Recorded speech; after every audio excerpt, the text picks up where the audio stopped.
Ladies and gentlemen, thank you for giving me this opportunity. I remember the days of pre-independence day.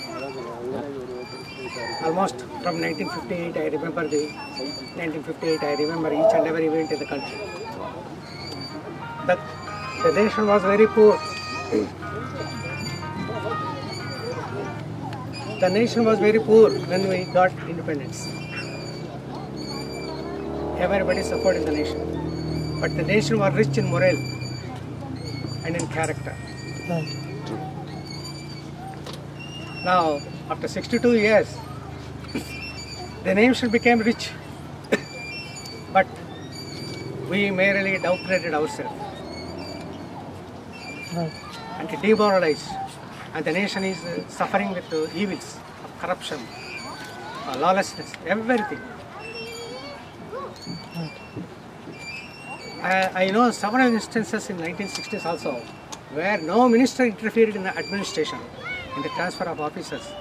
Corruption was never thought of in those days. A man who takes bribe was almost like an outcast. Today, the people who are honest, they have become outcast. Right. And I and some friends, I will take some more time. Happens to meet one gentleman who is a doctor in Guntur, Dr. Sadasiva Rao. He completed an MBBS in 1945 or 42.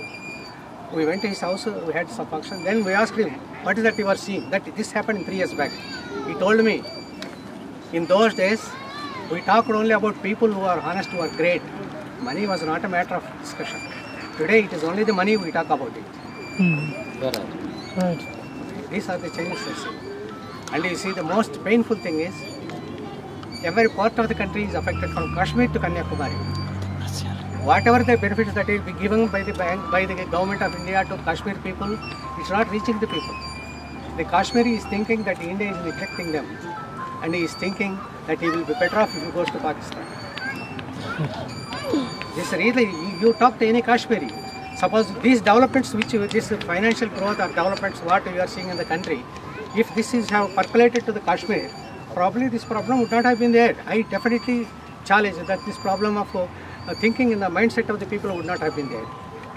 Then another thing is, you take for example, Bihar, Rajasthan, Uttar Pradesh, Madhya Pradesh, where more illiteracy, no schools, no food, no clothing, no house, no support to the children to go to school. These are all only to the corruption. Now a stage has come, now we have to revolt. But it's God's grace that Mr. Sri Anara has come to our rescue now. Right. He is our hope. Somebody has to take this. Yes, he is our hope. Now let us support him. And he is proving that even after 62 years, this non-violence weapon is more powerful than your atom bomb. Right.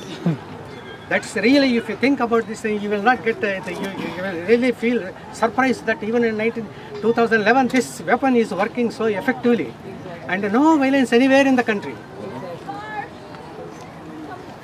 So let us all support this corruption and lawlessness. Then again, we all pray that Anna Hazare must live at least for 100 years.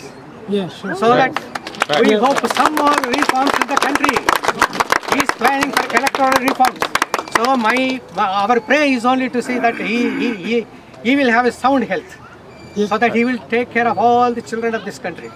Yeah, that's right. Yeah. Thank you very much for giving me this opportunity. Thank you.